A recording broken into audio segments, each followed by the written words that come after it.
কোনদিন ভাবেন, কোনদিন মূল্যায়ন করি? আপনি মনে করবেন না আল্লাহ আপনার মুহতাজ, সমগ্র মাখলুক আল্লাহর মুহতাজ। আল্লাহ যদি বলতেন আলহামদুলিল্লাহি রাব্বিল মুসলিমিন, তাহলে অর্থ ভিন্ন রকম হতো। কোরআনুল কারীমের পবিত্র সম্পর্কে প্রশ্ন আসতো, কিন্তু আল্লাহ বলেননি আলহামদুলিল্লাহি রাব্বিল মুসলিমিন। হ্যাঁ, মিল্লাত আবিকুম ইব্রাহিম হুয়া সাম্মাকুমুল মুসলিমিন, এই জাতির নাম মুসলিম, এটা কোরআনুল কারীম বলেছে ঠিক কথাই, কিন্তু আলহামদুলিল্লাহি রাব্বিল আলামিন।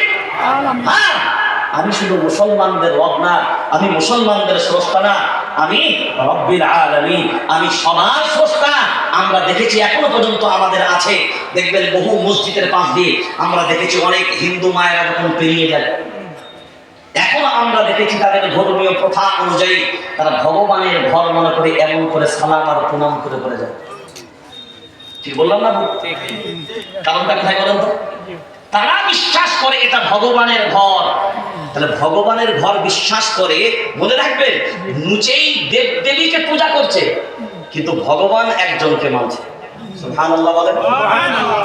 নিচেই দেব দেবীকে পূজা করছে ঠিক কথায়, কিন্তু পূজা করার পরেও কিন্তু বলছে উপরওয়ালা একজন। জোরে বলেন না সুবহানাল্লাহ। এই উপরওয়ালা বলতে কে? আল্লাহ। রাষ্ট্রপতি না, প্রধানমন্ত্রী, মুখ্যমন্ত্রী? কেউ না, একমাত্র উপরওয়ালা বলতে আল্লাহ। আর একাম বিরহামা, একজনই আল্লাহ। বেদ এ কথা বলছে, একাম বিরহামা, এক আল্লাহ। এখন মানে সবাই তিনি তার মতো করে ডাকে, আপনি আপনার মতো করে ডাকেন। একটা পানি আমি আমার ভাষায় বলছি জল, আরেকজন আরেকজনের ভাষায় বলছে পানি, আরেকজন আরেকজনের ভাষায় বলছে ওয়াটার, আরেকজন আরেকজনের ভাষায় বলছে মাউন্ট, আরেকজন আরেকজনের ভাষায় বলছে আপ, কিন্তু হলো তো একটাই।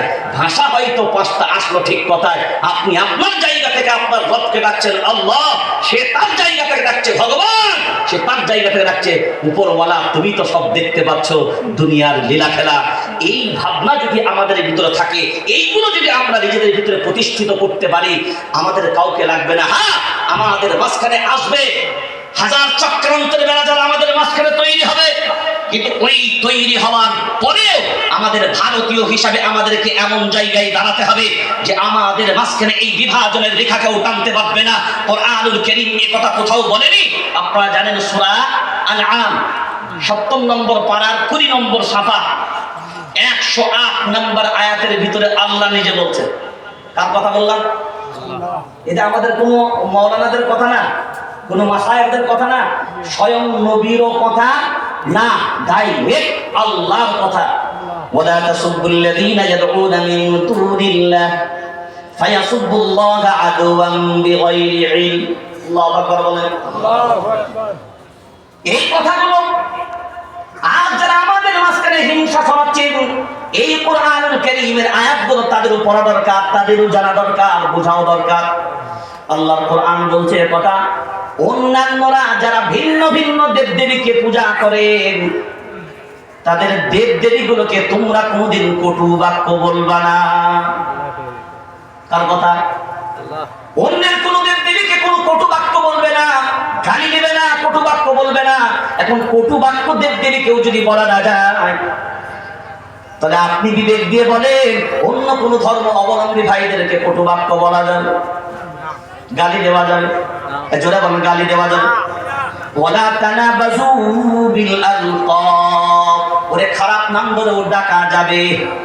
জোরে বলেন, ডাকা যাবে না। এইটা যদি আমরা সবাই বুঝতে পারি, এই ভাবনা যদি আমরা ঐক্যবদ্ধভাবে আগিয়ে যেতে পারি, আল্লাহর গোলাম, মনে রাখবেন ওই গান্ধীজির কথা বলছিলাম। আপনারা জানেন এখন ভারতবর্ষে একটা টুপির নাম হলো গান্ধী।